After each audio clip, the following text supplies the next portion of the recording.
his name on the questions. All present school board members are listening to questions spoken by Atkinson District. Concerns citizens asking, and this forum be conducted in decency and order to protect the integrity of this organization. The asking of cooperation in this endeavor. Our moderator is Dr. Dorothy Merritt. She's a social entrepreneur and has lived and worked in South Africa for the past 20 years. She has returned to Louisiana to run a recycling business. She has worked extensively in education and served as an active parent in her children's school. I present to you Dr. Dorothy.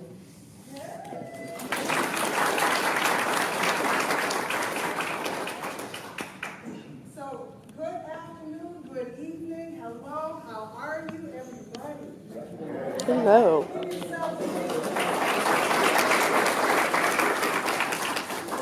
out because this is what democracy looks like. It looks like you all coming out and being here for an active engagement period with the candidates. And as you can see, all of the candidates who are running for the school board for St. John the Baptist Parish were invited, and you can see who's here. So tell that to 5 people each. So what we're going to do is first, and we've only got a very tight schedule. So you've got to stick to it. So what's going to happen first is for each of the candidates who are here to give only 2 minutes of their time to introduce themselves. Now we've got a fine man over here who is going to hold up 2 signs. Because you've got 2 minutes, and what's the first sign look like? All right.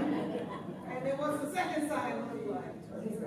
All right. And then after that 30 seconds, it's going to be like, boom, got to go. And then we've got a list of randomly selected questions that are top of mind for education in this day and age that I'll read from the backside so that you can respond. So they've been randomly assigned and selected for each of the candidates. So you'll only have about a minute per question. So you want to get right to it, don't waste any words, make every second count. And so towards that, people who come up with questions, what we're going to do is make sure, put your hand up, there you go. The question is over there. You're going to write it down and put it in the hands of the concerned citizen so that those questions will come up. But we've got such a tight schedule, so let's get right to it. All right? All right. So let's start, shall we start on the other side? So I'm going to sit down over here, and then when it's question and answer, I'll stand up over here, if that's okay. Yeah. So it's your floor. All right. Good evening. My name is Patrick Sanders, presently serving District 4 on the school board. And I'd like to thank I'm Patrick Sanders, presently serving District 4 on the school board in St. John the Baptist Parish. Have been for the last 20 years. I'd like to first start off by saying that I am a product of public schools in St. John the Baptist Parish. And thank you for the opportunity for this event as well.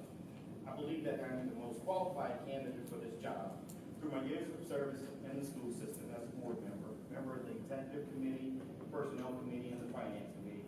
I've constantly and consistently demonstrated my abilities. I've always been an advocate for the taxpayers, for our employees of the school system, and most importantly, for the children. On a personal note, I have and will continue to work hard to make this system even better and build upon our great accomplishments. A good relationship between our children, their schools, and our community is vital for continued success. I've always said I would like to leave this education system better than when I found it. We made great strides in the process of continuing education. That's been very changing and challenging. There will always be a great need for continuous improvement in the way we provide instruction for our children.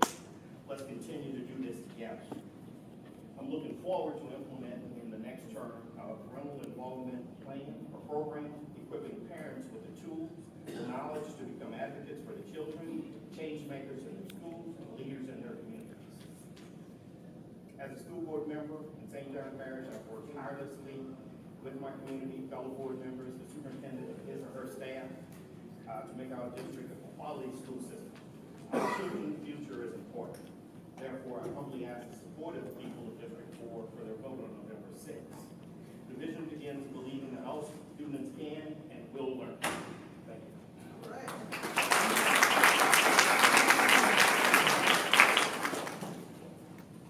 How you doing tonight? My name is Corey Hutchinson. I want to thank the concerned citizens of St. John the Baptist Parish for hosting this event and giving candidates the opportunity to speak to the community. I am running for school board because I want to be part of change that is needed in our public school district and high achievement in 21st century public schools. I am the best person qualified to represent District 7 because I know the people and the people know me. All my children attended public schools in St. John Baptist Parish, and 5 of them graduated from public schools in St. John Baptist Parish. And I also have a 7th grader that goes to East St. John program. I will be accessible to the public. Any parent, teacher, or student need to talk to me will be able to reach me, and I will listen. I will make sure people in my district are kept informed of our school board business. I will attend all meetings, and I will not be missing an action. I will make sure the public understand why and how taxpayer dollars and grants are being spent to support students' learning and achievement. I am number 56, Corey Hutchinson, and I am running for school board because I'm going to keep it real.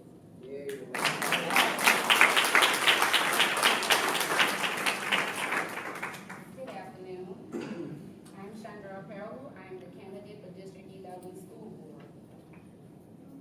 My experience speaks for itself. I have experience in accounting for over 20 years, business administration for over 20 years. I'm a licensed and ordained minister for over 17 years. I'm registered with the Board of Regents.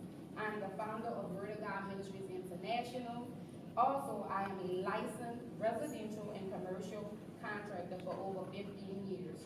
I have legal experience for 25 years, pro se only, educator of divinity and theology for over 10 years. I choose to run for school board to promote and empower and raise the educational standard for students of St. John the Baptist Parish school system towards self-sufficient scholars who are academically compatible with the national standards, accountability, accessibility, effective results, wasteful spending, and cooperative leadership are among some of the challenges that are faced within our school system. Our public school system lacks certified gifted educators and effective communication among the school board and parents. Students in our parish should have modern learning resources. People, we must understand that our civil rights movement in the 1960s was the purpose because of lack of resources. Why is it that it's 2018 and we are still facing the same circumstance, the lack of resources? Thank you.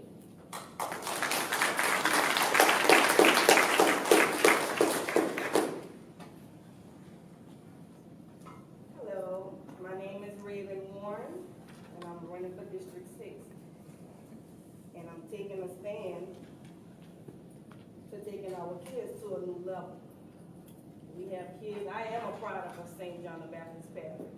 My kids are currently a product of St. John the Baptist Parish. So I am here to take a stand not only for my child, but for your children as well. Because we worked for it, they deserve it. My reason to be here is for accountability, to be truthful to the parish, be honest with the public people, give the kids what they need and what they deserve. We work hard for it, so why not give it to them? So I would say elect me as your parish president because I want to take a stand and help in soaring our kids to a new level. So why not elect me? I'm here to do it. I'm going to make it happen. They deserve it. We're going to give it to them. elect me as your parish president and district four member. I'm just so excited about it.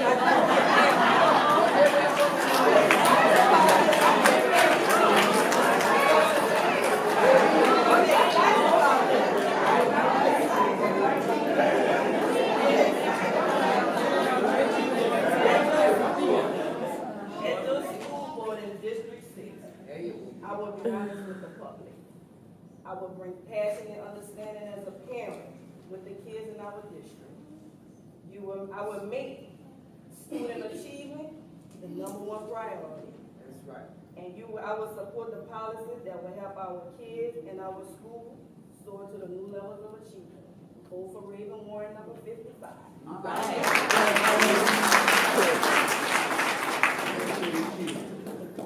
Good evening. My name is Debbie Shum, and I'm a candidate for School Board District 8. I currently serve as the Executive Director of Louisiana Association of Principals. I'm retired from St. John the Baptist Parish School District, where I served as a mathematics teacher, a curriculum and testing coordinator at the district office level, and principal at the St. John High School. I also have worked with the New Orleans Recovery School District as their Chief Academic Officer, and I served as a Deputy Superintendent at the Louisiana State Department of Education over the Division of College and Career Readiness.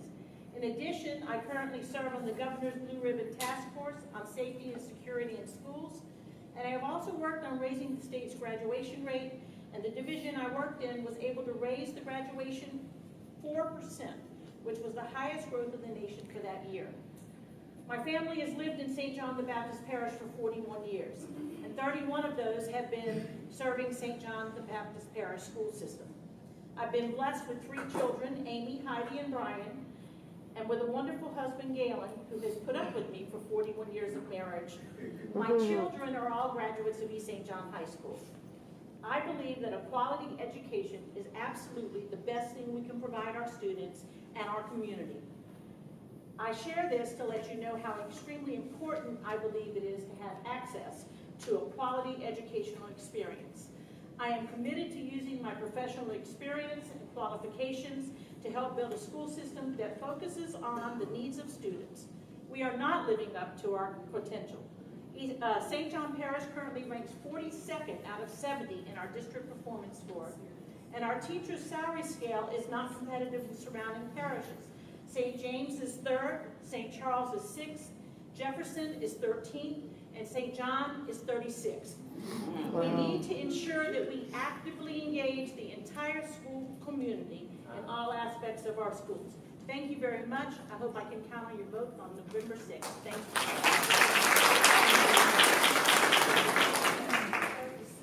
Good evening. Yes, hi, my name is Albert Alibro III. I currently represent District 2 of Garyville. Allow me to extend my sincere expression of gratitude and appreciation for your continued support of me throughout the past 10 years as District 2 member of St. John the Baptist Parish School System. I'm a graduate of East St. John High School with a bachelor's degree in political science from Southern University, in addition to being a licensed funeral director in Goma, certified through Commonwealth Institute of Funeral Service in Houston, Texas.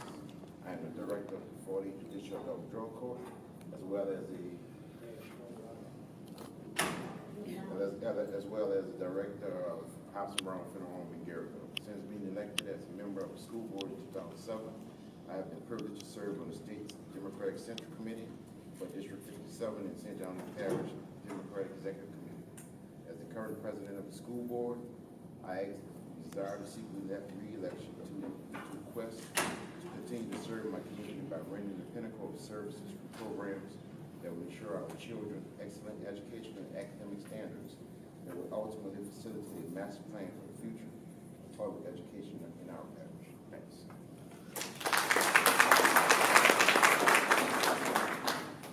Good afternoon. My name is Philip Johnson.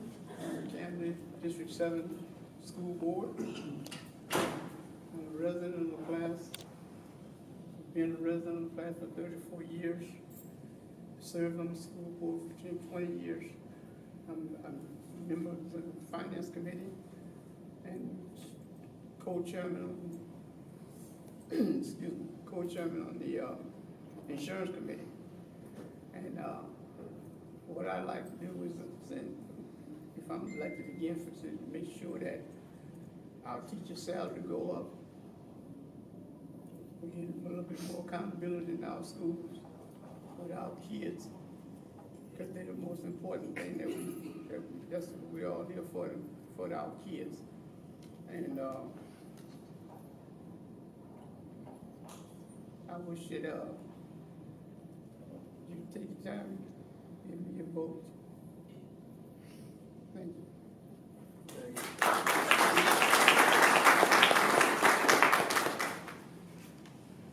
Let's start, yeah, right over there. My name is Clara Stripp, lifelong resident of LaPlace. I'm also a retired teacher. I've been on the board for several years. And the reason I originally got on their board, because some of us teachers were basically starving. Our salaries were down at the bottom. I think my first paycheck was like $230 some odd dollars. Could not feed the family. So eventually I had a business working, Trish Marine and Trish Buildings, so I can afford to feed my family. I only worked 3 hours a day.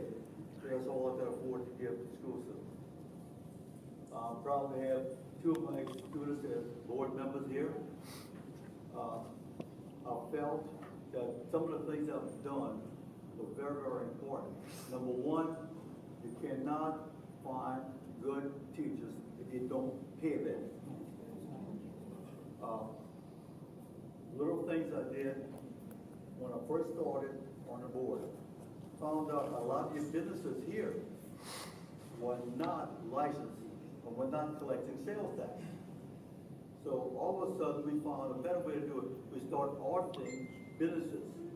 All of a sudden the taxes started coming in. Salaries started to increase, which is a very, very good thing. We were able to hire better teachers. Just recently, I was able, along with my compadre, Mr. Bowden, pass a 4% sales tax, which gave all of our teachers a $2,000 raise. In the interview and here with teachers, you realize this past year when you came back from that 4% sales tax, you got a $1,000 bonus. The highest bonus ever given to anybody was $4,500. Don? Hello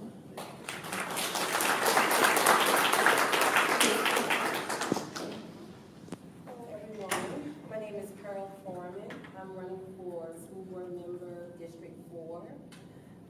Running for school board because I am sincere about a public education. I have 2 children that attend the public schools, and I believe that public education is intimately tied to the community, and that our children's education is completely forgotten about. And that is all. I didn't bring any notes, but I'll be reviewing any questions.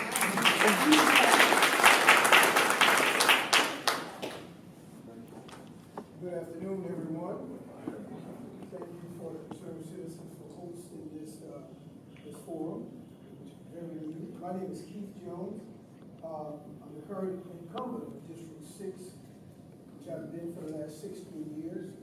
I'm a product of St. John the Baptist Parish, graduated in 1984 in St. John, and 1988 of Grambling State University. Education is the key to success. Without education, it's very hard to be successful. Everyone won't be able to go to college. Everybody won't be able to go to a university. As long as you can further your education, whether it's a trade school, technical school, or straight out of high school into the workforce, education is the key to success.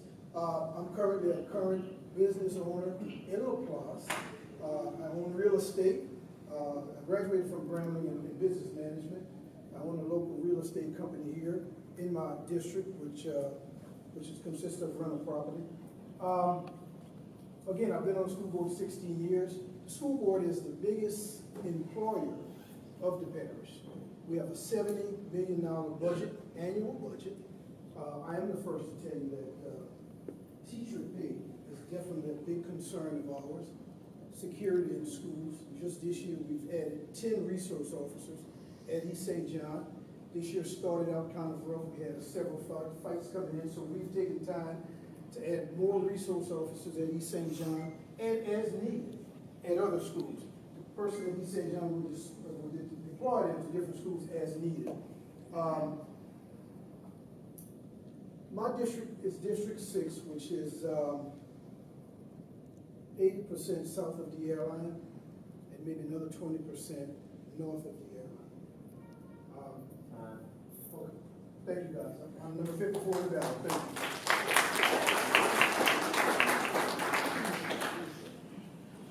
So now we're moving into the next part. So you know who the candidates who are here are. And unfortunately, we don't have a microphone. We apologize. So we're gonna have to turn up the volume a little bit on each of our candidates. So what we're gonna do, I will read questions and they'll be directed to pre-selected candidates. So let's get right to it. And then your response should be 1 minute. And Mr. Hardy's on it, so we're gonna make sure that he stays on it. So just, a little stretch to everybody out there because we're making good time and we're gonna keep running on through. You two candidates, come on, stretch. All right. So I didn't see or hear of an Ali Burrow. Oh, I did. Ali Burrow is in the house. All right. Mr. Burrow, in the event of a certified teacher shortage, would you support opening school classrooms to well-educated people from other careers and giving them a fast-track route to becoming qualified teachers? If so, how would you follow up on this process to ensure that qualified applicants are following all criteria outlined in the fast-track process? Yes, I would support it, and currently in St. John the Baptist Parish, we are doing that. At the STEM schools, which we recently opened up, we have people that may have degrees in engineering and biochemistry, and pharmacy. They are currently right now working at the STEM school. And what's going to happen or not, if they have a master's degree, right now when people are transitioning from a regular school, from one job into going to teaching, they have to take the practice 1 and practice 2. If they have a master's degree, they don't have to take the practice 1. They can go straight to the take the practice 2. Also, with that, we currently have a program right now where we're transitioning people that have degrees, where they can go to college, working with Southeastern or Nickel State, where they'll be able to go and get the credit to be a certified teacher. All right. Excellent. Very good. Thank you. And we'll hear from each of the candidates again at the end of the evening. Carl Monica, are you here with us? All right. Let's go to District 4. Excuse me. Patrick Sanders. There you are. All right. Okay. So, Mr. Sanders, how should the district address underperforming schools? How can the school board be more accountable to the public on school achievement as well as school performance and progress over time?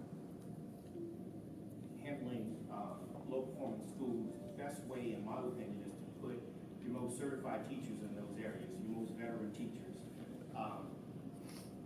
By putting your most veteran teachers in those schools that can attract the learning styles of children for whatever the reason is, and people are offended when you use the word poverty, because when you use the word poverty in public education, the word poverty only means is that we have a large population of free and reduced lunch students. That's how it's determined.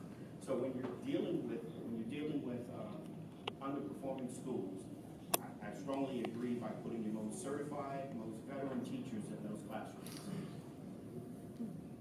All right. Cheryl Foreman? Yes. All right. So what's your vision for education in the community? And how does it support to improve the quality of life for the community?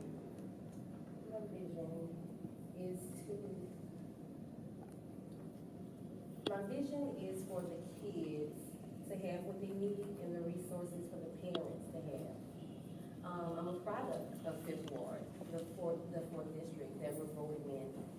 And as far as certified teachers, we have a lot of uncertified in that area, which getting more certified or finding out and letting the public know if they are on the fast track program would help assist the kids in that district. But my kids are part of District 4, and it's more than just what he's saying. It's more, you have to put your feet, you have to get dirty, you have to get in the mud, you have to get to know these kids, know the parents, know the district. You have to be deeply rooted. All right. Thank you for those answers. Sherry, the franchise. It's not. Clarissa Alves. I'm currently on the clock. I'm just in the audience, but I'm here, baby. Oh, okay, well, we got a question for you. Come on out. I'm not attending. Oh, you're not? So whoever called, I would like to be a guest just to sit in. Oh, okay, thank you. All right. Let's keep on moving into District 6. We've got Keith Jones. All right. As noted in the newspaper, we have the highest number of professional development hours.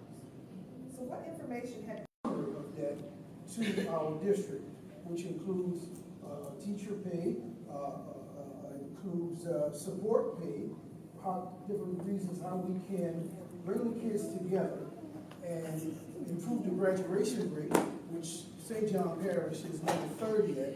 So that's definitely one of my highest deal that I would like to deal with. Another issue that we have in St. John Parish is parental involvement. Parental involvement is very low. Thank you. Okay. Let's move to Raven Warren. Standardized test scores are used to determine growth and academic achievement in the district. What is your view on assuring that students are prepared for success and academic achievement while closing gaps? Well, as I stated earlier, it starts with being honest with our public people. Our kids are not getting what they deserve. So it starts with the school board member. We have to be honest with the public. We, as a member, have to bring. The idea of merit pay in education has been bounced around for years. What is your view on merit pay for teachers? Do you believe in using incentives to attract highly effective teachers, especially in light of fields such as math and science?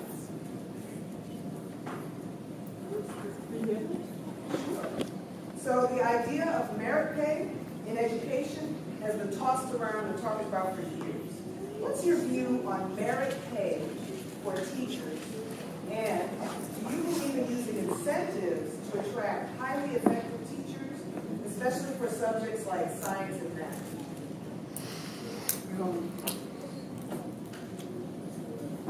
I think the incentive pay would be the best way to go to merit pay.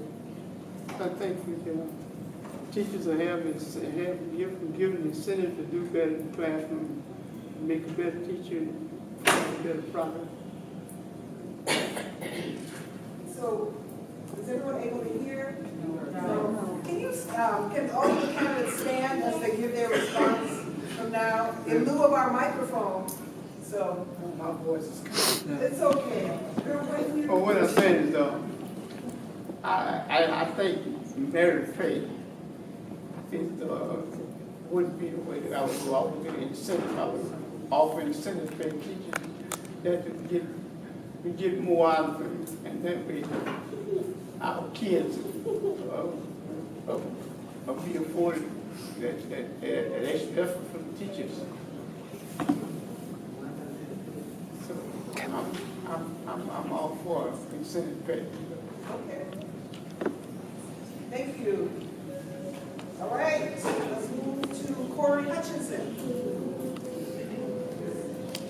So, Mr. Hutchinson, for those individuals coming into the school uncertified, what are your views concerning a time limit in order to achieve the certification?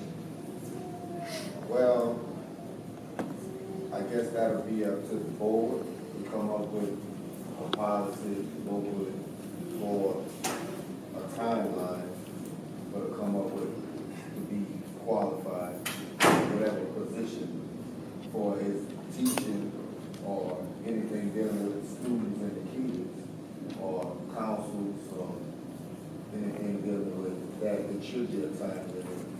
I think that should be up to the board, and that would be something to be voted on as a group decision. And, yes, that should be it. All right.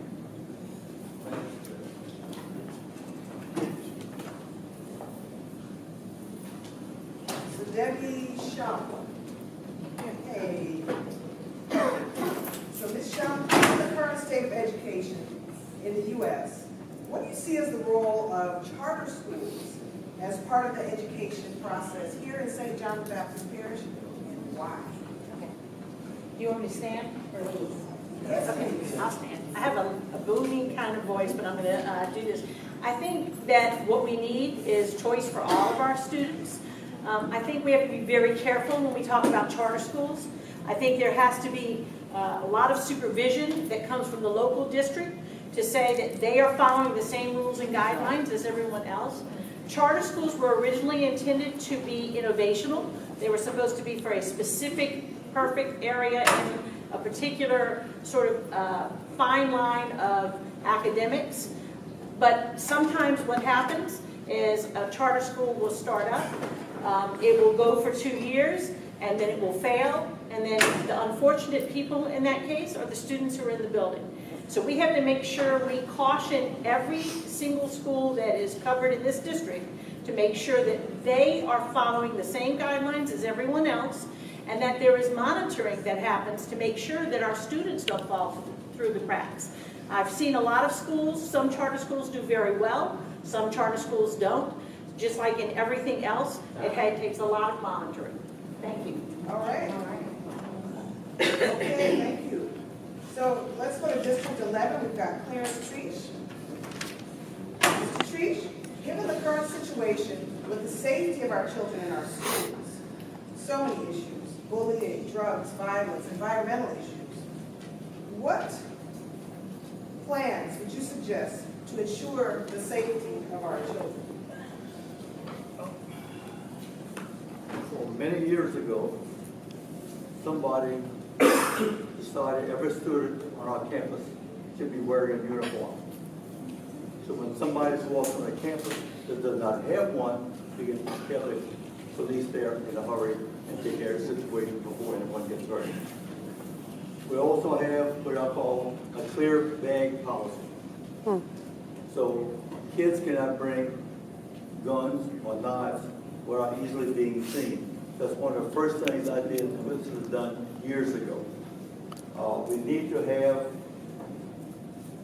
more, in fact, we're in the process to have more security in our schools. If you want to get in, somebody has to push a button after you have identified yourself before you're allowed on the campus. This is helping. Bullying and a few other things. I'm talking to the superintendent about a plan I have coming for that. I have, it's one of the big companies offering us, and I'm going to bring it to him.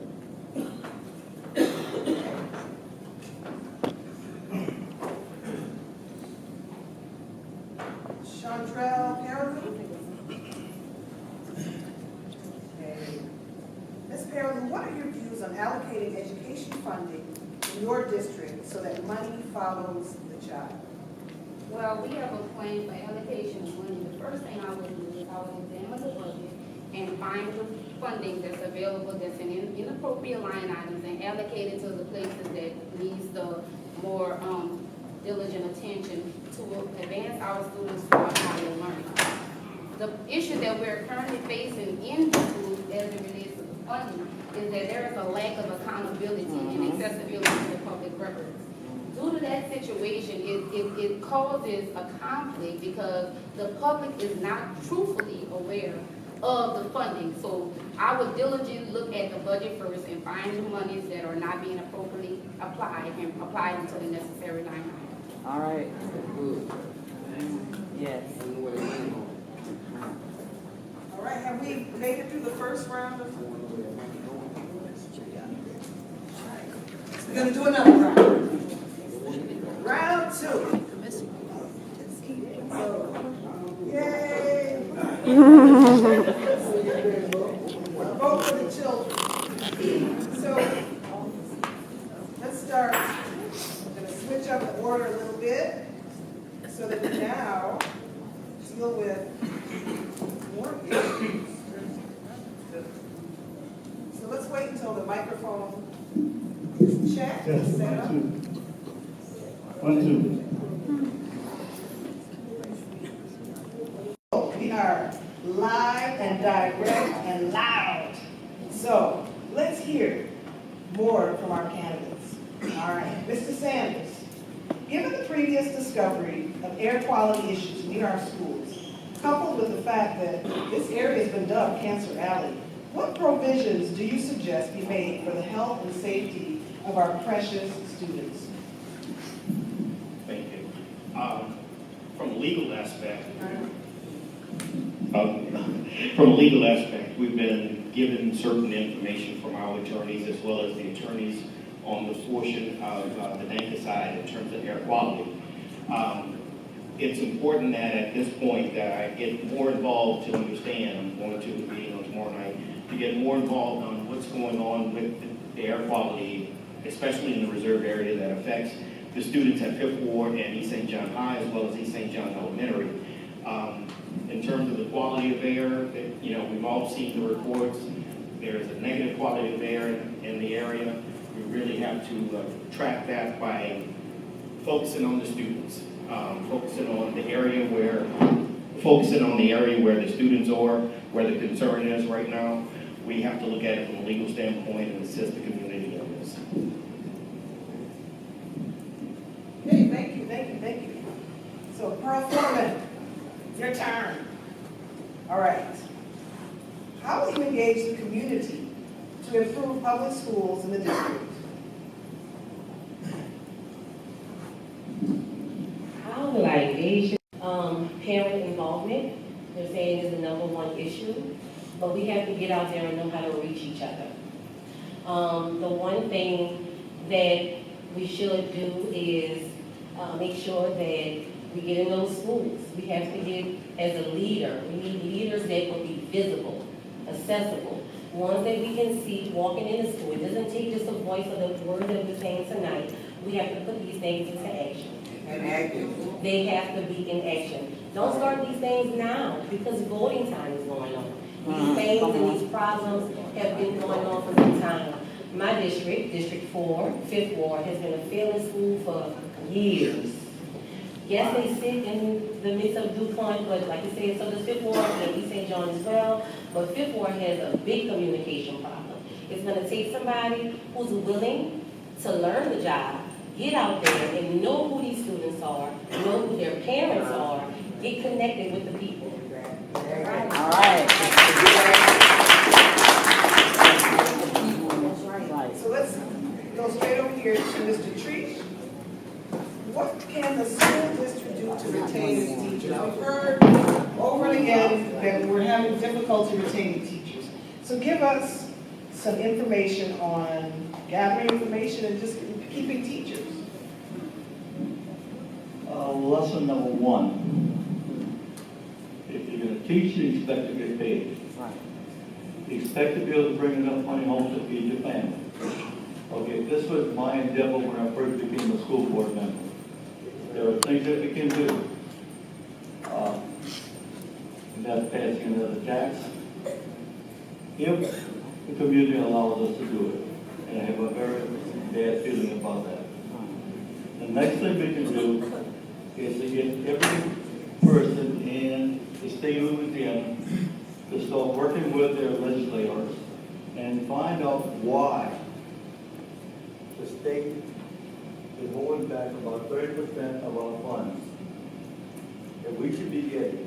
We're supposed to be getting a 2.75% increase every year for inflation. We have not gotten it in over 12 years. Time up. Okay, well, another thing. Time up. 30 seconds. I'm sorry, I apologize. So, it's our job as parents and as grandparents and just people to get on legislators to give us the money we need so we can hire teachers. I hate the idea when I find that the lowest paid people in Kentucky make twice as much as the people in St. John Parish. All right. So you can see the passion in the room for education. So given that passion in the room, we're going to call on Ali Burrow. Mr. Burrow. So let's give some more time and thought into the idea of merit pay in education that people have been discussing for a long time. So we're going to keep our teachers. Come and tell us what you think about incentives that can attract and retain teachers, valuable teachers. All right, well, currently, St. John Parish is doing that. We just became a TAP district. So at the end of the year, when student performance scores goes up, you are getting benefits and incentive pay through us being a TAP district. Now, one of the things I propose, I've been talking to the insurance director. What we do right now, we have 97% insurance that we're paying for our employees. Now, I spoke to the guy who's over the insurance. What I want to do is possibly new people that's coming into the district, maybe pay 90% if they opt to it. That 10% that they're saving, we can put that in towards their salary. So that's two things that we're currently doing. We're doing the TAP district, and I want to decrease the amount that we're paying for insurance for the new people that's coming in and put that towards their salary. All right. Thank you very much. Okay. Ms. Shaw, got a question for you on the Louisiana School Accountability System. And what do you think? What's your perspective on that public policy, the Louisiana School Accountability System? So I actually serve on the Accountability Commission for the state, and one of the things that they try to do is to make sure that we are measuring the progress of all of our students. This very past year, and you'll see when the new report card comes out, you should be getting it around November 5th, the day before you're supposed to go vote. But you will find out that what happened is we've changed the formula to actually look at growth as well as the academic performance. So it's a tool to allow parents and community members to be able to find out the performance of the students in the school. I think we have to be very careful, though, when we look at accountability, that we're not just measuring how many students live in a more affluent area and have more resources, as opposed to us getting growth and giving the students in every aspect of this district the very best resources and the very best education they can get. Okay. All right, let's go to Ms. Pearlin. Come on up and give us what you think about and how you would get more parents involved in community involvement. I would engage by notifying, setting up, first of all, I would engage by setting up a system to where we collect a database of the parents. And we will design, a team of people will design a collaboration to where the information will reach the parents via technology such as text messaging and email. The technology today is no excuse to not have people well informed. There are several means of accessibility to give the public the appropriate information that is needed to excel within our system. All right, Ms. Warren, we're going to go with the question looking at what you would do as far as improving the quality of life for students and maintaining the safety of students in schools. What's your thinking? I mean, for starters, I feel like we, as a team, we have to be on one accord. We have to be honest with each other, and it starts with us at the top because we lead by example. So in order to give the kids what they need Why not work as a team and use funding for personal use and not for things our kids need? As stated what Ms. Perilou said, we as parents should be well informed of what's going on in the school system when it comes to our kids. Our kids deserve it. As parents, we deserve to know what's going on, because if it's not being told to us, how can we better our kids if we don't know what's going on? So as for the starters, like I said, it starts with us as a team becoming on one accord and trusting each other to do what we have to do as a team to make it work for our kids. Because I know I'm one for mine. Thank you. All right. We've got a public service announcement from the parking lot. There's a GMC truck. It's a 4x4. License plate Z9430. I see a few people walking over. You're locking someone in, and they need you to move. Thank you. All right. Dorothy Hutchinson. There you go. Standardized tests. Tell us what you'll do to make sure that students within your district are ready for academic success and achievement. Close those gaps. What's the plan? First thing I'll do is make sure they have the resources, the proper materials. A lot of these kids, they come home, especially my kid, he comes home, he don't have any materials or anything to reference to from when they come home to do homework and stuff. Us as parents, it's hard for us to help them because we don't have nothing to reference to help them. There's no school books. Like other districts, they have tablets, they have ways to access what they went over that day in class. Also, I will put in place study halls and after school programs for these kids. There's nothing for them that they can lean towards, grasp from anything that day or last week. There's no material whatsoever.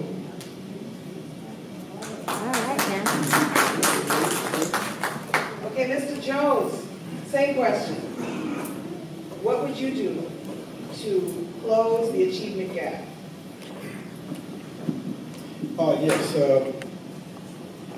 definitely more parental involvement. This is one of the problems that we have in St. John Parish. What I do currently, and I've been doing probably implementing the last 4 years, I have monthly tutoring sessions in the district where all parents are involved. I live in a district, unfortunately, where it's free and reduced lunch, and most people are single parents, and we try to engage with those parents and have monthly meetings within the district. I encourage my parents also, especially the car rides, when parents bring their kids to school and they just drop them off. I encourage them to not just drop them off, park that car, get in those schools, talk to your teachers, talk to the principals, set up some meetings with these principals to make sure these kids are engaged. Often I see them in the community, they get off the bus, they put their book sack down, and they're going in the playground, they're going to play, so forth and so on. We've engaged in District 6 to have monthly monitoring sessions with these kids. Thank you. All right, thank you. And so for this round, we've got Mr. Johnson. Come on up. Come on up. And Mr. Johnson, we've got some talking to do. There are budget cuts that need to be made within the school system. What are the first things you would look at to reduce costs and overhead?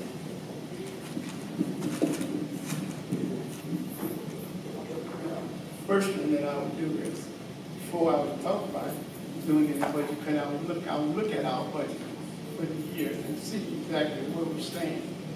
And if there's a need for the budget cut, then we need to sit down as a board and figure out where we want to cut. And if it's all possible, cut some of the high programs that we don't need.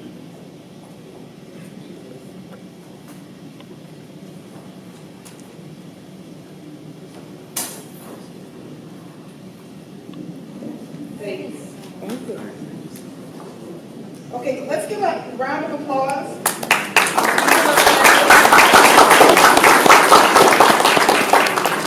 We've gone through so now we've got some questions straight from you all, handwritten, to come straight to y'all. So now, for each and every one of the candidates who are here, why should we re-elect you when our school system is failing? And that's directed to everybody. Again, why should we re-elect you when our school system is failing, all in caps? So we can start right here.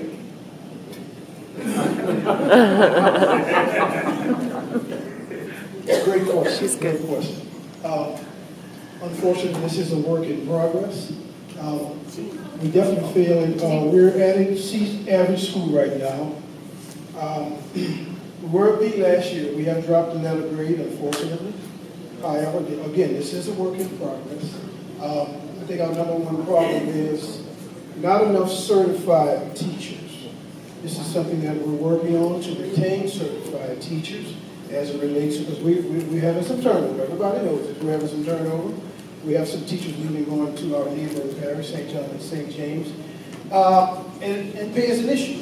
Pay is definitely an issue. So what we have on the horizon right now, we're working on having a quarterly bonus for our teachers, quarterly incentive bonus based on the teachers' letter grades. So I hope that we can do that and retain our teachers, and hopefully we can get out of this C district that we're in. Thank you. Thank you. So since we're right here, Thank you. I don't want to deal with the negative. Our system is not failing. There's always room for improvement. When we're dealing with the students that we're dealing with in terms of education, the process of education is continually changing. So as our children are learning, our teachers are learning. I have friends who always tell me that the third grade math is as difficult as it can ever be for the parent, just as well as it is for the student. With state standards and everything changing, we're dealing with an uphill battle in terms of educating our children, that everybody's learning at the same time. We are a C district, as Mr. Jones said. There is room for improvement, but I don't want to look at it as a negative that we're failing, because then we would be saying that we're an F district. We're not an F district. We're a district that needs improvement. okay. Mr. Hutchinson, you ready to come on up? Yeah. All right. Are you an incumbent?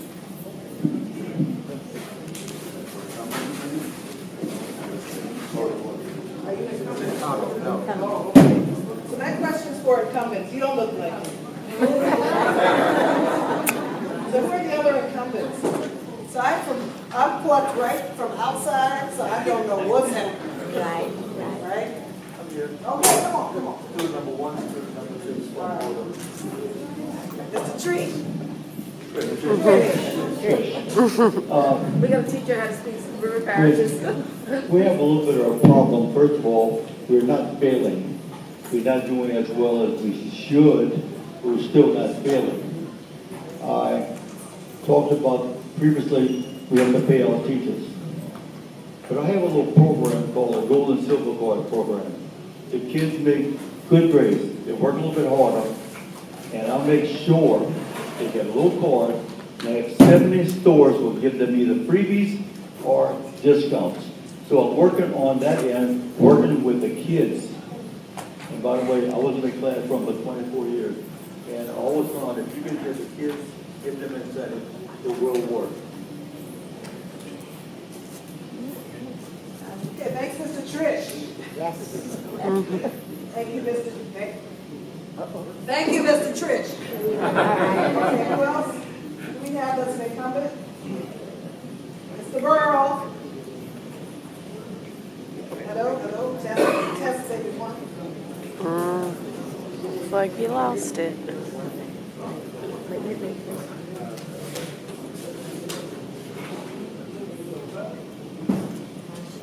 So like Mr. Sanders say, we need to speak upon it. I think one of the main problems that we haven't had the opportunity to put our going on. Everybody can have to keep it down, please. Everybody that's going to hear what they come to say. So if you have any questions or something to address it to the board, please write it down or raise your hand up. We give you a piece of paper, discuss it to the moderator. You need to keep it down. Thank you. I think one of the main issues that's been happening every time you move the bar, like Ms. Shum said earlier, the state moves the bar. And what's happening now, people are gonna find out what's coming up in the new year. Right now, there's basic, approaching basic. By 2025, the standard is gonna be, everybody has to be master. So the state is moving that far, and which we have some accomplishments. The graduation rate at East St. John was raised by 6.6%, placed in the top 10 in the state in terms of graduation rate improvement. Garyville, Minor Magnet ranked 74 out of 1,300 schools in English and 78 out of 1,300 schools in math. East St. John's rental diploma increased by 22%. So we do have some positive things. Now, we have some schools that we can attest to that may need some more help, which we just right now went over there. We have some new principals that's bringing in more energy, but St. John is moving in the right direction now. So that's what we're doing. Time. Okay, thank you. And I understand that there's another incumbent over there. Mr. Johnson, come.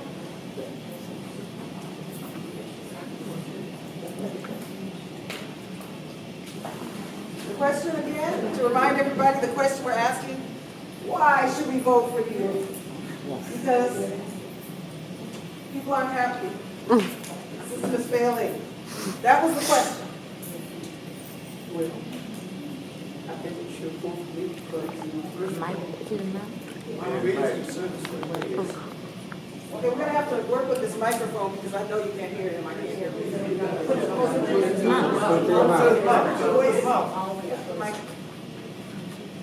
It's not even on.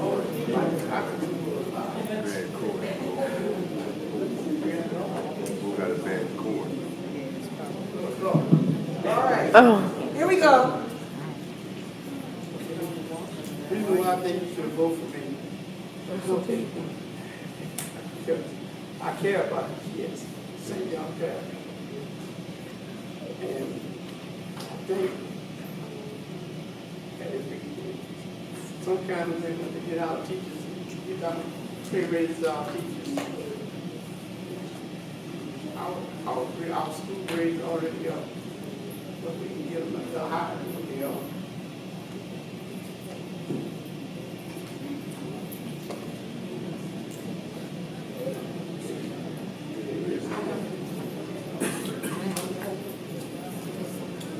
And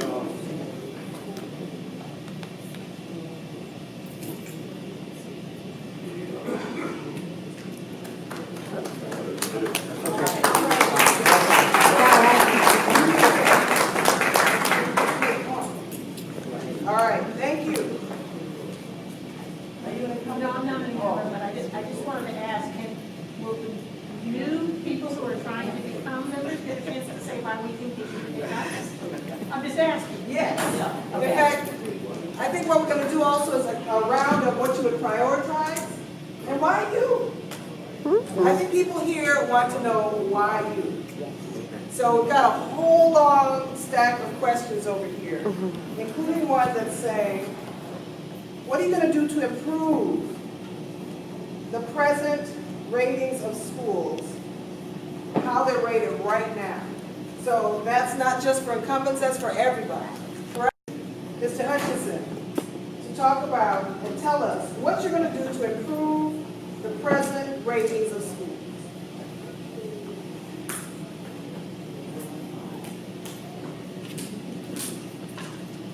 The first thing I'm gonna do is to get better materials. Give the kids something to work with. The top priorities, working with the superintendent, with the teachers, principals, parents, to ensure schools have safe environments and learning and to be able to achieve with the materials. And the board should be more transparent,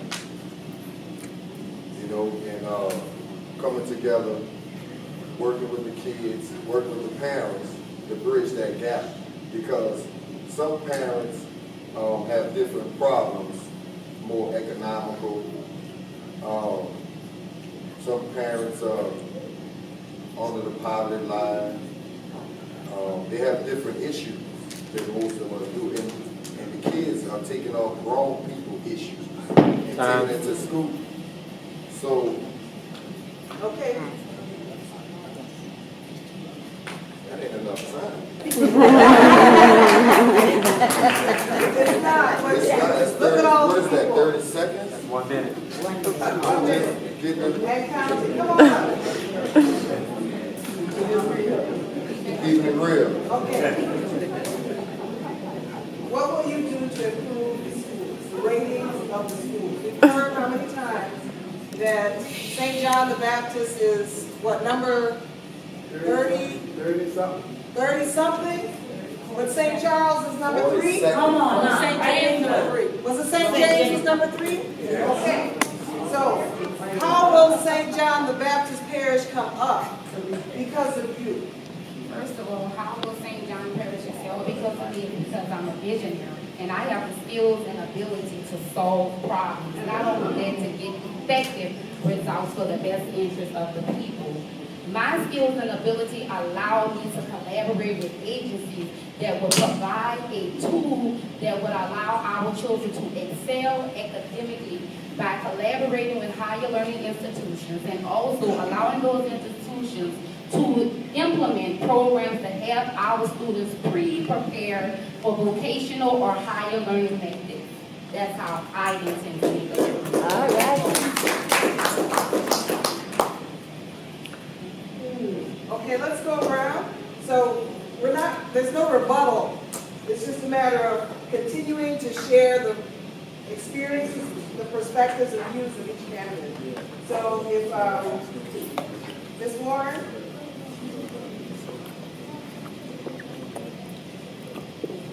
Same question.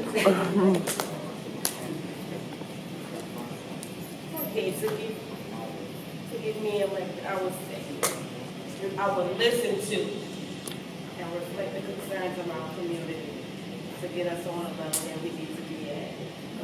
As a concerned citizen, I feel like he's about to wave this, I don't know how to sit on it.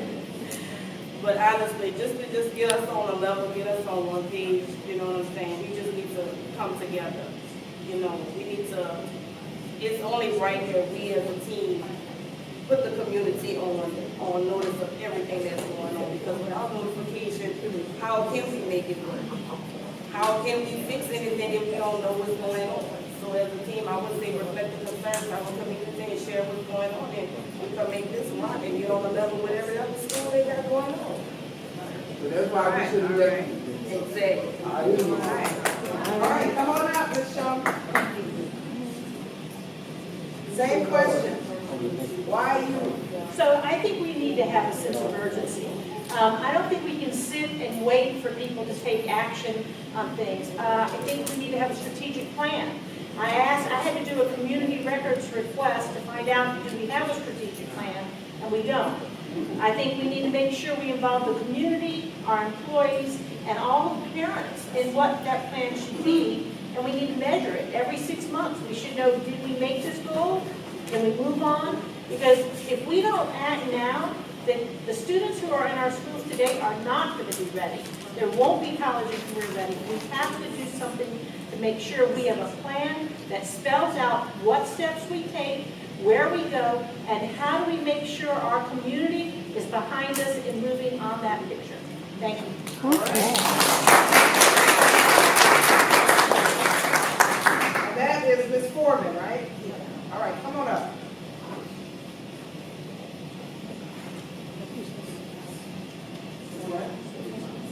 So the question is, why you and how will you raise the rating of St. John the Baptist Parish schools? As a board member. Why me? Well, how do we raise these kids for these kids? Kids nowadays are coming out the womb playing with electronics. They are bored in school. They need technology, upgraded technology. It's deeper than books. They just need to keep a high level of interest. I'm going to reflect back to Fifth Ward because it is a school where my children come from. It is a school where my youngest attends. And what I want to say is that that school has a D and has had a D for 3 consecutive years. After 3 consecutive years of being a failing school, they have to submit a plan to the state. I don't know if that has been done because they don't tell us anything. What is the plan to bring it from a D to wherever it needs to be? So my concern mainly, it also has a literacy problem. There are so many people running from Fifth Ward. What I want to do is make them want to come back to Fifth Ward.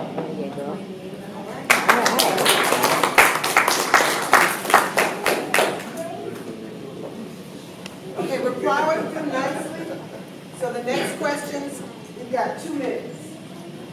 And we're gonna start with you, Mr. Trish, sorry. Mr. Trish, you stated in your observation interview that one of the major challenges to the district is decreased sales tax revenue. The board has contracted with the same sales tax auditor for 14 years. And last year, you voted to keep everything status quo. You said, and I quote, "If it ain't broke, don't fix it." Why are sales tax revenues down when Marathon, who has had losses in prior years, however, data reports from Marathon's shareholders, records of $357 billion first quarter earnings. What would you do to raise sales tax revenue for the schools?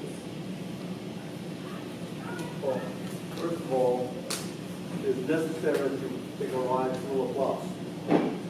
Look at the stores that are not there anymore. Our tax collectors are not the ones she was talking about. Our tax collectors are the retail outlets in St. John Parish. When these outlets close, they no longer collect tax. We're having a severe problem with tax money not coming in. There's also something else called the internet. People use the internet to buy, and we don't get to collect tax on that as of now. The state's doing something. One other tax that we have a problem with, it's not mentioned too often, is our property tax. Remember, we had a storm called Isaac that basically flooded a whole bunch of homes in St. John Parish. We cannot say those houses are worth what they were before. You're selling it probably half the price you did before. So therefore, the millage from them cannot come in. We don't get that money. And by the way, one little thing. We always talk about the parish next door. There's a place called a nuclear power plant that at one time brought more tax into St. Charles Parish than everything we had in St. John Parish combined. By the way, I was one of the people that started the committee, the finance committee. So a lot of these numbers are just up here. So if you have any questions, we have an answer on those. Thank you.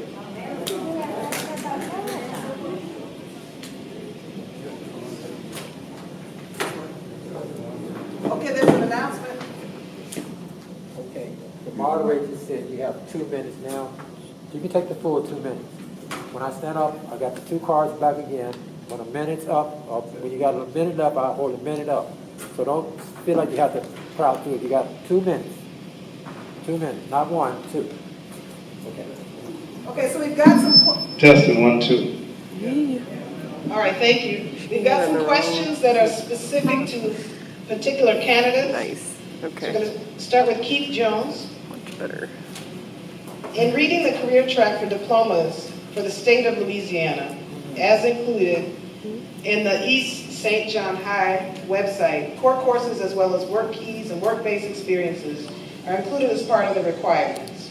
Do you feel that all of our students are adequately prepared for dual enrollment classes while in high school and college? 2 minutes. Use your time. Yes, great question.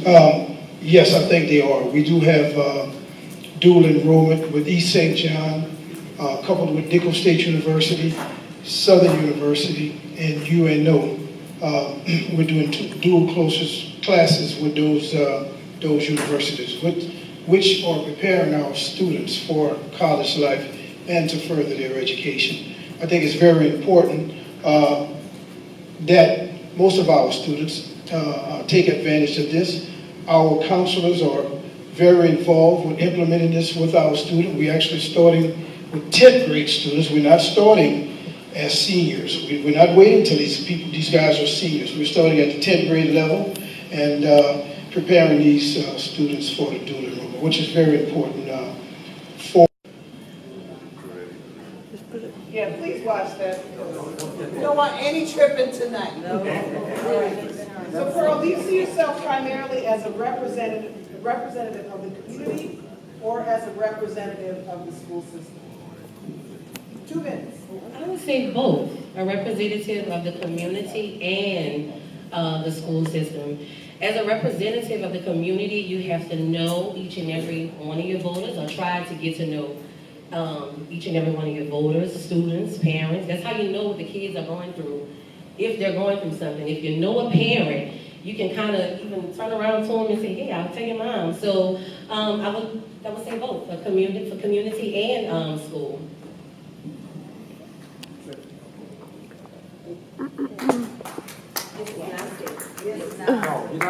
Safety is our space. So in lieu of safety, we'll just stand right here. Patrick Sanders, what are your plans for 5th Ward, and what, if elected, are you going to do differently? You said, and when something starts with you said, you know, you said, look at parents involved. Why haven't you done this in the past? And why should we believe you this time? Great question.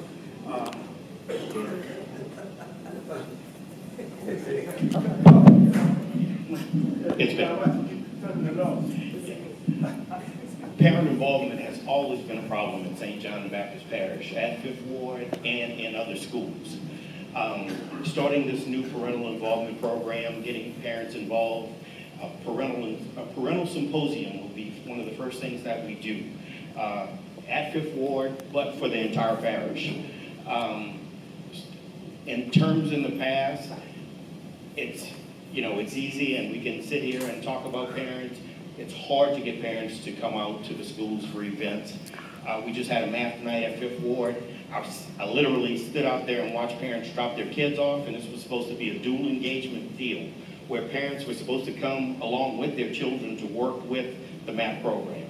Now we're going to do a symposium, basically like we're doing any other comprehensive plan in terms of having a cohesive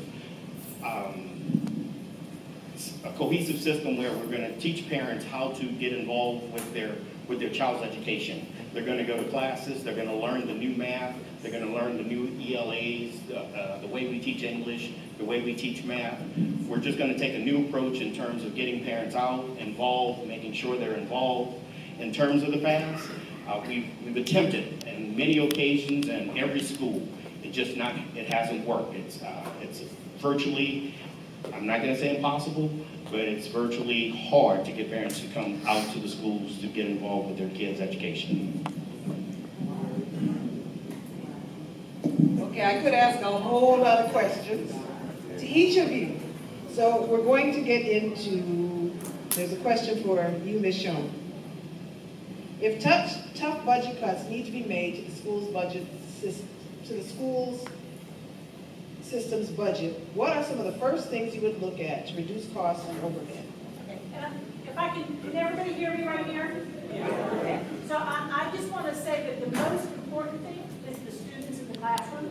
So when we make cuts, it needs to be as far away from the classroom as it can be. We have to make sure that we are preserving the very best amount of resources, the best and most qualified teachers, and make sure that our kids are in buildings that are safe and secure. So when we make cuts, it needs to be the furthest away from the classroom and the least things that would touch the students.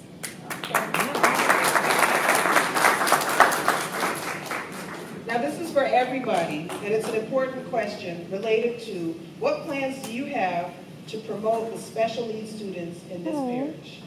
We cannot forget our special needs kids. So let's start with Mr. Hutchinson. You want to stay there? Okay, I can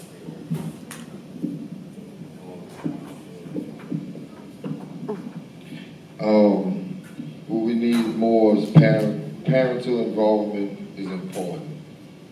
But also important for school board meetings and leaders in the district, in our respective district. Respect the parents and try to meet them where they are. All our kids are great kids. You know, some have more challenge than others. You know, and the same for our parents. Some work in multiple jobs, some struggling with mental health issues. Most parents care about their children and want the best for them, but they may not have the skills, the resources, or just basic needs, and they also embarrassed, you know, to ask for help. But our schools in every district should be a resource. That's what schools should be, a resource where you could go to school and talk to counselors. Let's see what's the problem with these kids, not just running to suspend these kids and calling them problem childs, because they deal with problems that come from the home, inside the home. You know, as you know, repeated discipline problems for a child is not the solution to get rid of that child. Let's deal with these children and parents head on as a whole, and let's use this school system as a resource. Thank you.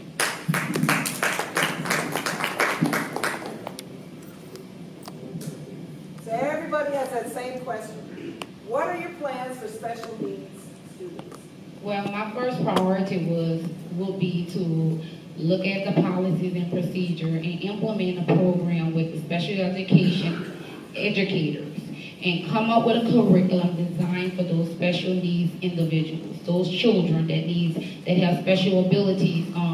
We would implement a program that would have them in a classroom setting that would address their special needs. We would have the gifted educator put in place to give that individual the proper teaching method to expand the consciousness and the intellect and to help tap into the gifts of those children, because special needs children have special abilities.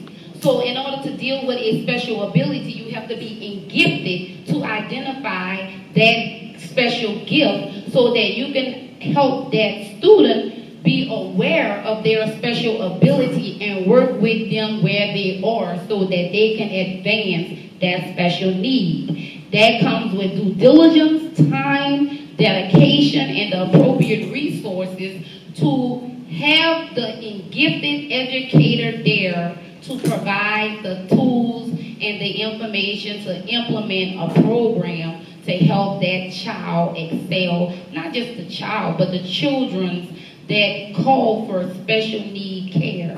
So that would be my first priority, is to identify gifted educators to deal with children that have special needs issues. Okay, pass the mic. Keep on moving.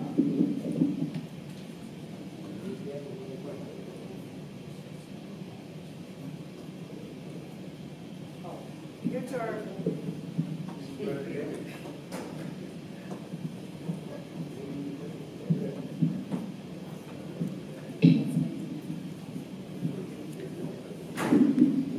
Well, I feel when it comes to our special need kids, we all know that they do need that special type of attention. But it starts with better teachers. It starts with having the patience for these kids. You can't just push them to the side like they don't need us, because they need us. I feel as though as our parish, as far as the school board, we have the funding and that these kids need, so why not use it for that particular reason? it shouldn't be no reason that we should have to have constant meetings saying that, oh, we have to decide if we can meet that. We have that, because if we can use it on personal materials, we can use it on those kids that need it more than our personal needs, because our kids need it more than us. Just like we need teachers, we need better qualified teachers to take the time with these kids. And it has to start in the school. You can't just say it starts at home, but it starts in the school too, because you are there to teach them. You are there to help them. So don't just push them to the side. Use that for their ability, because they need it just as much as any other student. You don't treat them no different from a regular student, because just like a regular student just as much as a special needs student needs it. But it has to start with better teachers and having patience with our kids.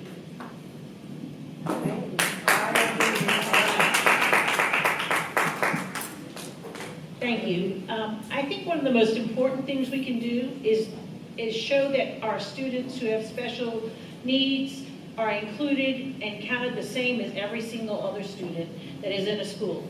And I share a story. I have a niece who has Down syndrome, and she's a twin. She does not know she is any different than her twin brother, because her family and her school make sure she gets the same opportunities as every other student in that building. And I think the key to it is to make sure we give proper training to all of our teachers, to all of our paraprofessionals, to our administrators, so that they know that the key to making every child feel like they have the same opportunity as everyone else is making sure that they think they are no different than any other student in that building. But they're not doing that. That's why I want to help make that better. Thank you. What school system is that child in? She actually is in Texas, so. All right, keep it going.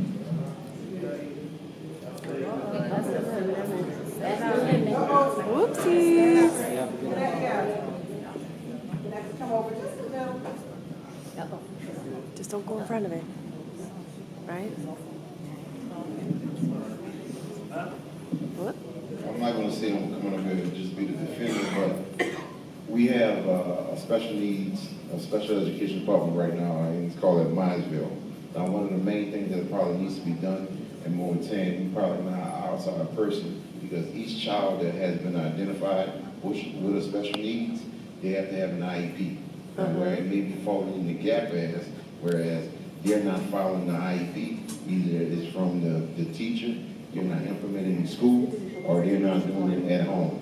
But one of the main things that needs to be done is to make sure that the teachers are following the IEP and making sure that the kid is getting all of the needs and everything that was assigned to in the IEP. What's an IEP?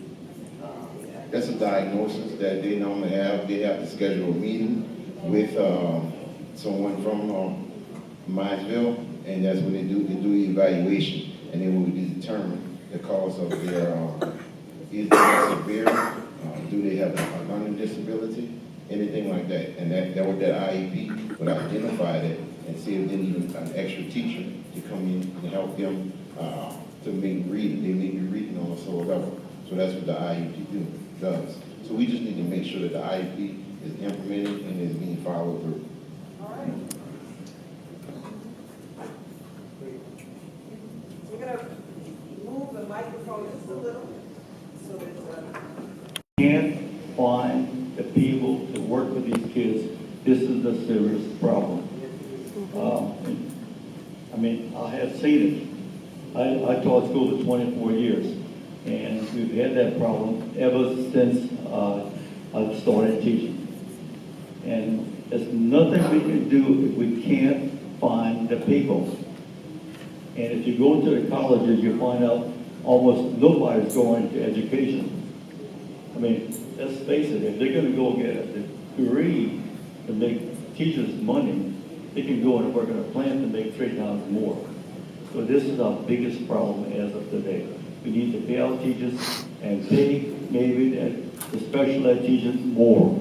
And they have to do a lot more work with these kids. That is?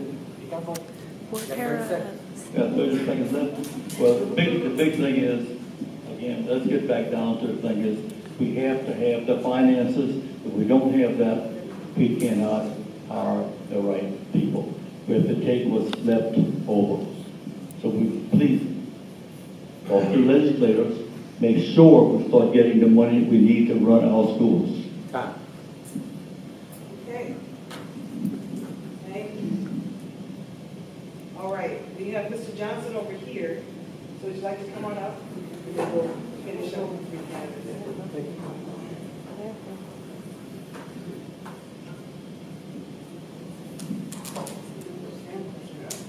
Same question, 2 minutes. And thinking about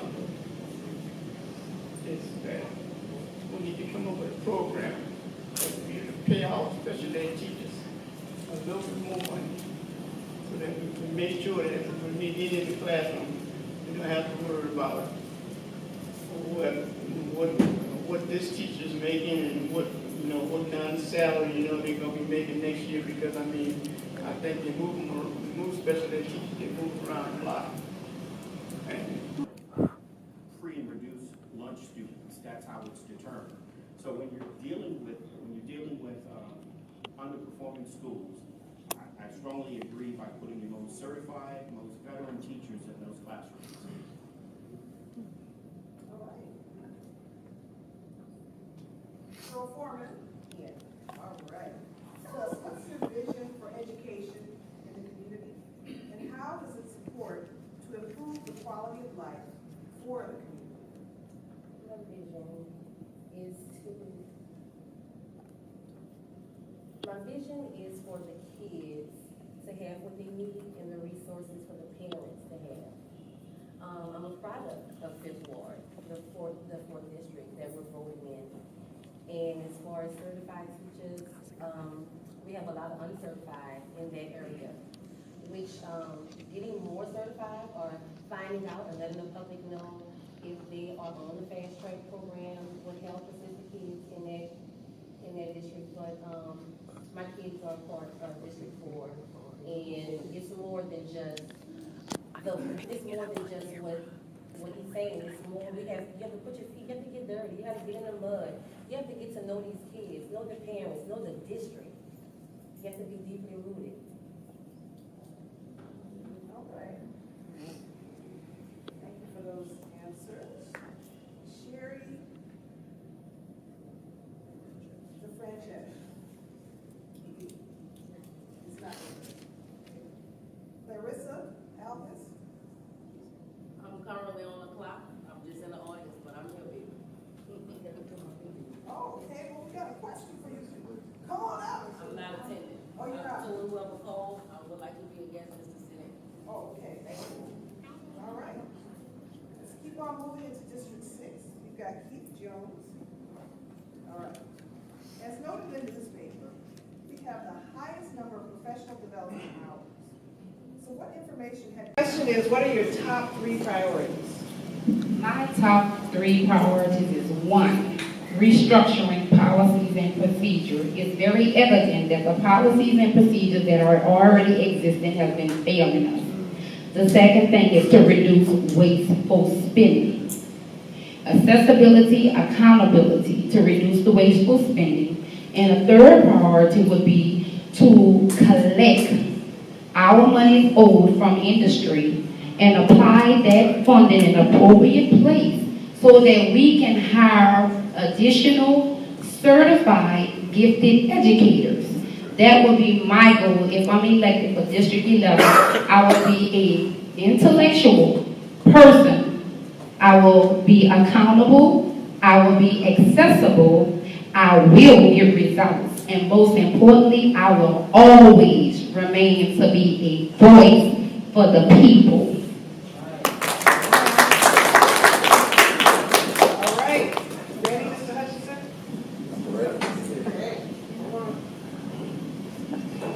Top priority of any school board should be student achievement. Working with the superintendent, working with teachers, working with principals, and other administrators. Working with parents, working with the students to ensure that the students have safe environments in which to learn and achieve. Second most important responsibility of the board to ensure that money is coming into the district is spent responsibly. The board should be transparent about all money coming in, whether through sales taxes, grants, because at the end of the day, this is money is for the people. Problems with spending really have the most potential to crop up when we have no big contracts. And the type of contracts we have with professional development for teachers, technology services for students, and construction projects.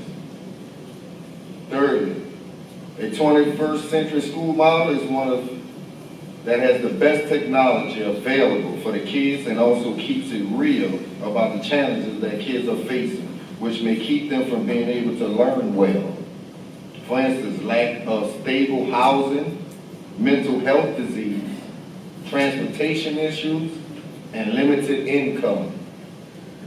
We may want to think about also investing more resources into hiring more counselors, because that's a bridge way to get to inside the home and see what the problems are. Because most of these parents deal with mental health issues also. Thank you.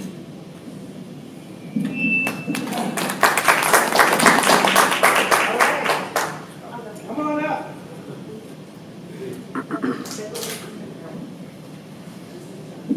So I think the most important thing we need to do is begin a strategic planning process that will allow a 2-year plan that takes in the community's advice about where we need to be 2 years from now, and talks to our employees about where they think we need to do and how do we make sure we retain and recruit the absolute best for our students. In about 2 years, it's my understanding that Marathon is coming off the rolls and there will be a $14 million additional taxes available. But we need to start that plan now so that 2 years from now, we know we will have the quality system that we want to have. We need to make sure that we have highly qualified educators and support staff. And we need to grow our own. We need to make sure that we are assisting people who live here and work here to become better in our care. We need to make sure our schools are safe and secure. We need to make sure that we are doing everything possible and working with both communities, businesses, and parents to make sure we have the right people in the schools to do those things that make our students safe.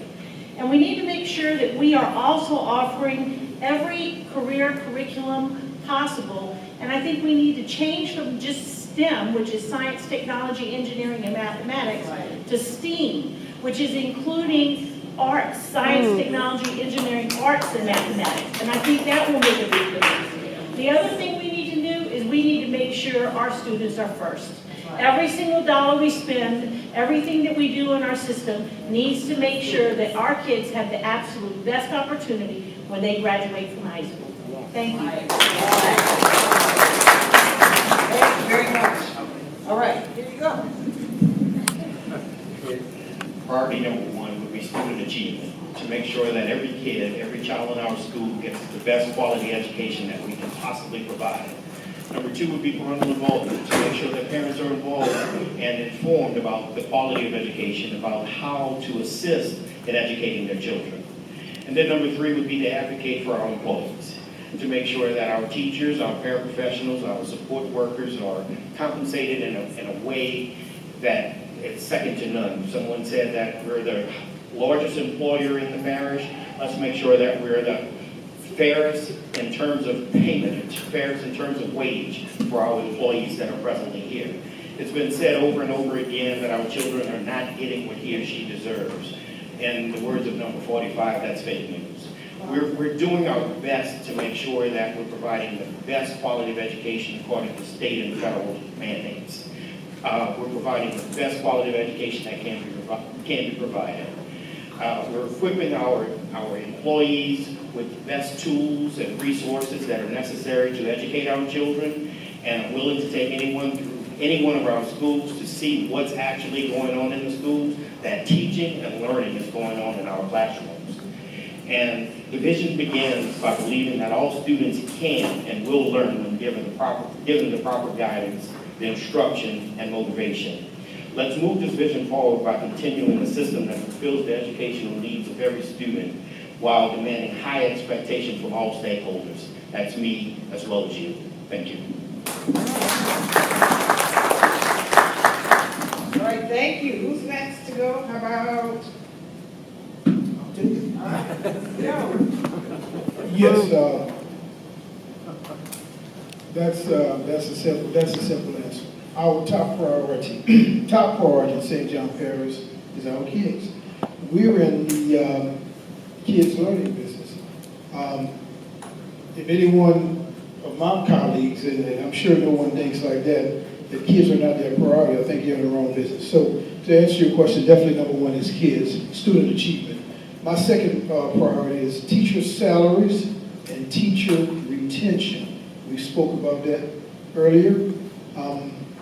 We definitely have a problem with that, and we're in some deep discussions with the superintendent as it relates to that. I don't think everybody's aware that the legislature passed an act, two acts, I think maybe 2010, 2012. There's Act 1 and Act 2, which gives the superintendent 100% of the hiring and firing. No board member in the state of Louisiana can hire or fire. We're in deep discussions with the superintendent as it relates to promoting from within. We are, as I stated earlier, the highest, the biggest employer in the parish. We had some problems with him going outside of the district, and we currently are addressing that issue.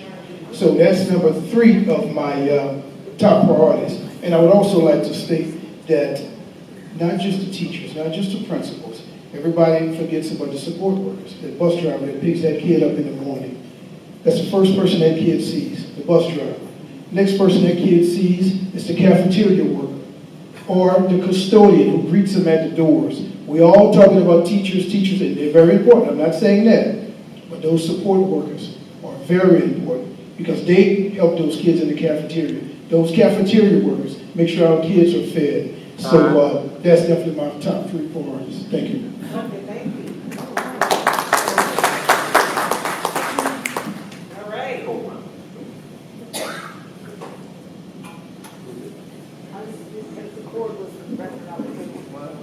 All right, as everybody else said, I definitely agree as far as student achievement being a number one priority. But also I definitely would say that higher pay for teachers.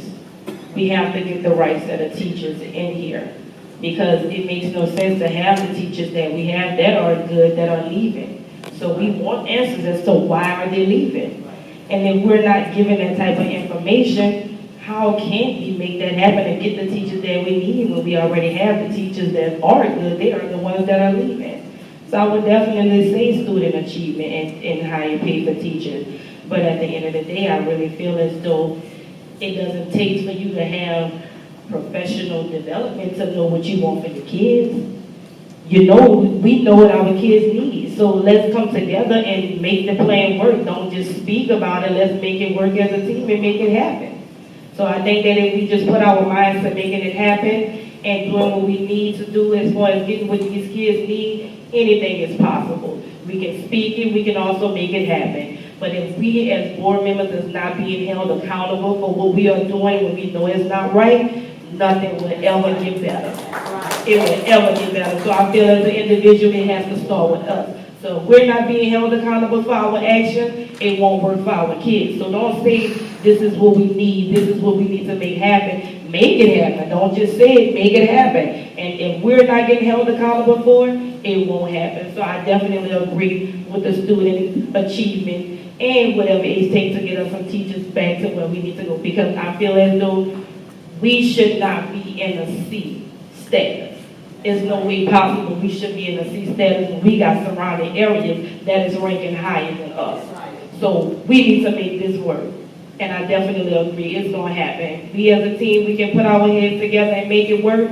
We're gonna make this work. And I don't need no hours to know what I want for these kids. As a product of St. John and having 3 kids in the system, it's gonna work. It's time for a change. It's time for a change.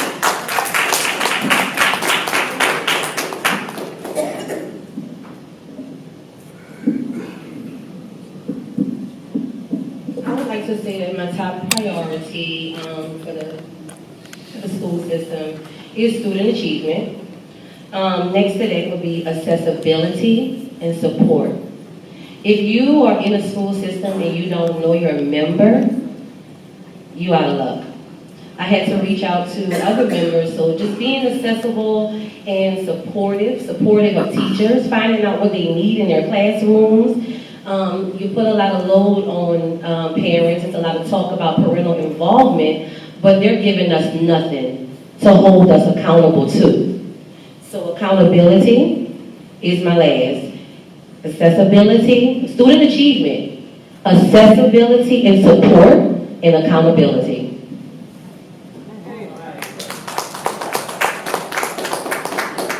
So Mr. Johnson?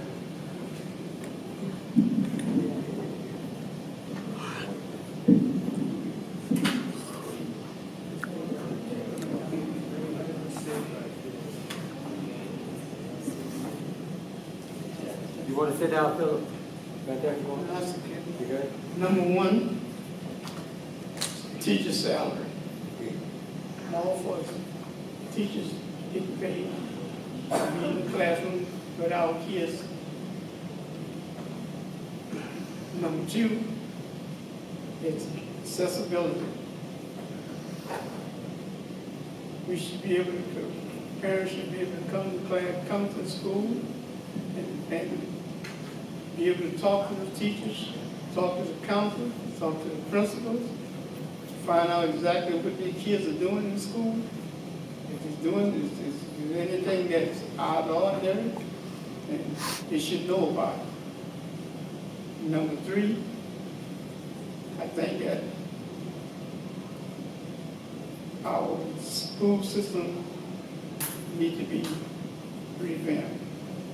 We need to look at all our programs and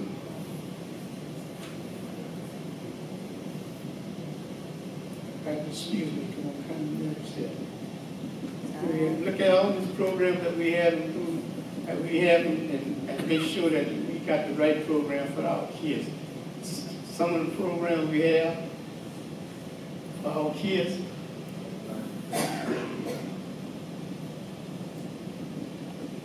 they're being modeled from other schools, other school districts and stuff like that. And every program just not fit every school. It don't fit, not fit for our kids. So we need to find programs that's going to benefit our kids.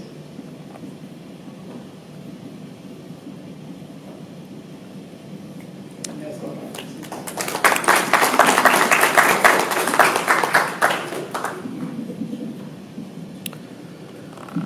All right, so, ladies and gentlemen, present to you the candidates you've heard from. You're ready. Thank you, concerned citizens. You want to close? Where's, maybe come and close. Okay, I want to thank everybody for coming out, and I hope all your questions have been answered. Don't forget tomorrow early voting starts, so you can choose your candidate. Of course, the ones that are not here, I mean, we have to question their credibility. So the ones that are here, we thank you for coming, and I hope the best ones win. Before we leave, I just want to introduce our some of our concerned citizen members, our executive